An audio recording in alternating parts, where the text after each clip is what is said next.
buenas, que Dios continúe bendiciendo tu vida de una manera muy especial. Yo soy tu hermano en Cristo, René González, ministro de un nuevo pacto.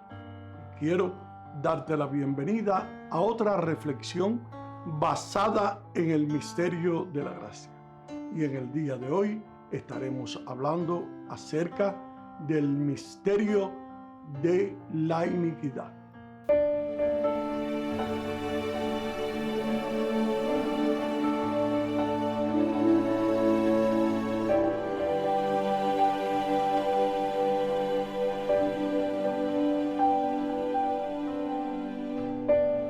El misterio de iniquidad es la operación satánica implantada sobre la tierra para poder promover en el hombre, principalmente en los hijos de la fe, una actitud de llegar a levantarse en contra de su hermano y en contra de todo aquello que le sugiere autoridad al hombre.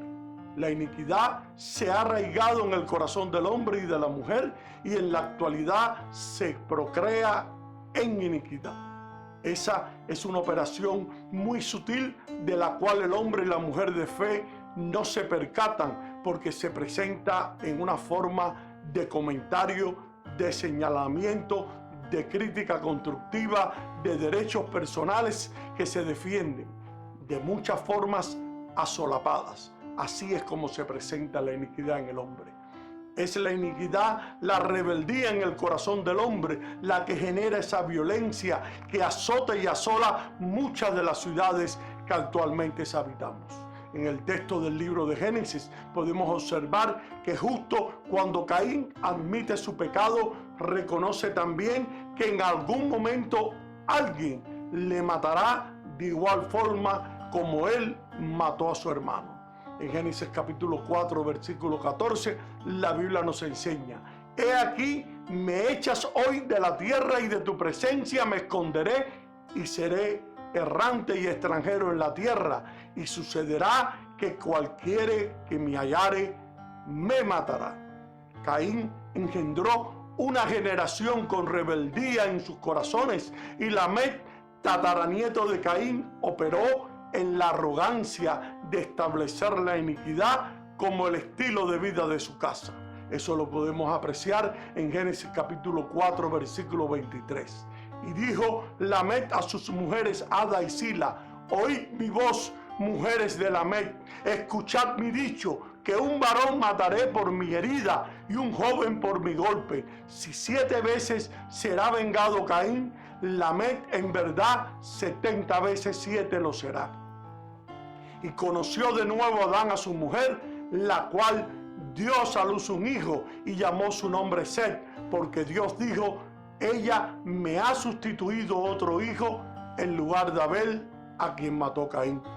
La violencia en nuestras ciudades hoy en día no es el resultado de una crisis social o de conflictos económicos. La violencia actual es el resultado de la rebeldía arraigada en el corazón de hombres y mujeres que establecen, como el caso de Lamec, estilos de vidas personales e individualistas en completa oposición a lo dispuesto en el corazón de Dios. Fue la violencia precisamente la que provocó que Dios dispusiera raer los hombres de sobre la faz de la tierra, y la razón era porque la tierra estaba llena de violencia e iniquidad. Pero no solo es la rebeldía del corazón de los hombres alejados de Dios la que provoca la violencia en nuestras ciudades, sino mucho más y sobre todo la rebeldía que se ha pegado al corazón de los hombres de fe, porque en ella Satanás obtiene derecho legal para poder operar con libertad en nuestras ciudades. La iniquidad es definida en la Biblia como la actitud y actividad de poder levantarse en contra de otra persona. En el relato de la muerte de Abel a manos de su hermano Caín, se destaca que Caín se levantó en contra de su hermano Abel y fue entonces cuando le mató. La definición de este acto de levantarse en contra de Abel es definida por el mismo Caín como iniquidad, cuando él mismo admite: y dijo Caín a Jehová, en Génesis capítulo 4, versículo 13. Y dijo Caín a Jehová: grande es mi iniquidad para ser perdonada. La definición se extiende hacia Dios en el texto de la segunda epístola a los tesalonicenses, porque cuando alguien se levanta en contra de su hermano, se levanta en contra de Dios. Así que la violencia de nuestras ciudades y comunidades solo es la evidencia de la iniquidad que se ha arraigado en los hombres y las mujeres. Iniquidad es un comentario adverso hecho a una persona de un tercero en ausencia de éste. Es una crítica constructiva, es una difamación, es no permitirle a alguien la oportunidad de poder defenderse ante los señalamientos de otros y darlos por válidos. Iniquidad es levantarse en contra del hermano. Jesús destacó que cualquiera que dijere fatuo será culpado de iniquidad. Es no tolerar al hermano, es creerlo inferior e incapaz de realizar las mismas cosas que nosotros hacemos. Jesús sufrió la rebeldía aún de sus mismos discípulos. Uno de ellos lo denigró a tal grado que no creyó que de su comunidad saliera algo bueno. La iniquidad, la rebeldía en el corazón del hombre es oposición a lo dispuesto en el corazón de Dios. Jesús estableció la forma de medir la rebeldía en el corazón de un hombre y de una mujer de fe cuando dijo: según esta regla, iniquidad es rebeldía en el corazón, es la tendencia a poder desarrollar seguidores y la tendencia a destacar los logros personales para ser admirados por otros. La arrogancia de no permitir que otros consiervos nos enseñen y creer que no lo necesitamos. Creernos único y exclusivo y arrogarnos derecho sobre la revelación de la palabra. Ya en el tiempo del apóstol Pablo, el misterio de iniquidad estaba en acción.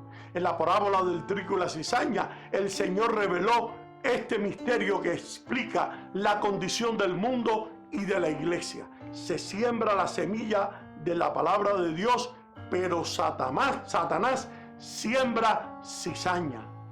Esta y el trigo crecen juntos, se difunde el mensaje y el mundo en cierto modo mejora, pero por otro lado el mal también crece.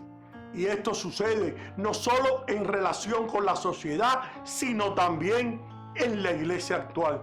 Dentro de ella brotan la falsedad, la hipocresía, la corrupción, las doctrinas de error, junto a los buenos hermanos que sirven con sinceridad al Señor. Las raíces de la cizaña se enredan con las raíces del trigo y es imposible sacar la mala hierba sin arrancar el trigo.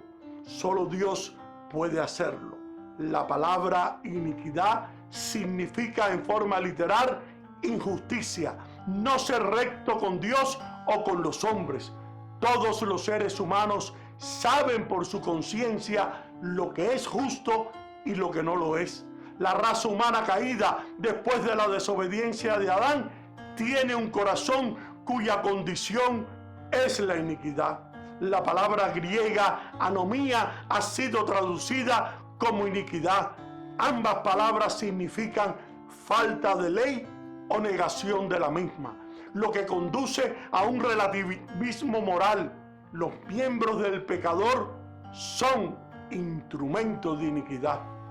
Romanos 6:12 dice: no reine pues el pecado en vuestro cuerpo mortal, de modo que lo obedezcáis en sus concupiscencias, ni tampoco presentéis vuestros miembros al pecado como instrumento de iniquidad, sino presentaos vosotros mismos a Dios como vivo de entre los muertos y vuestros miembros a Dios como instrumento de justicia.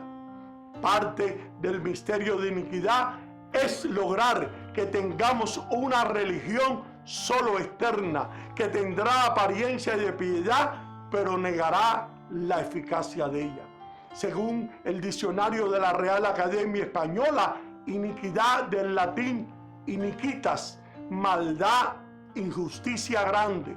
El término alude a una gran injusticia o a algo malicioso. También se le define como anomía.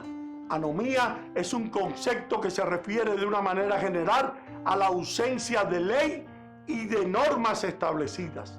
La condición de estar sin ley, injusticia, legalidad, falta de conformidad con la ley, negación de la ley, violación, transgresión, quebrantamiento de la ley, desacato a la ley, iniquidad, impiedad, maldad, es igual a pecado. En Tesalonicenses 2:7 la Biblia dice, porque ya está en acción el misterio de la iniquidad. El misterio de la iniquidad está trabajando activamente en lo político, en lo económico, en lo social, en lo moral, en lo familiar, en lo religioso, dando los toques finales al escenario de la historia para que haga su aparición el anticristo, aquel inicuo cuyo advenimiento es por obra de Satanás.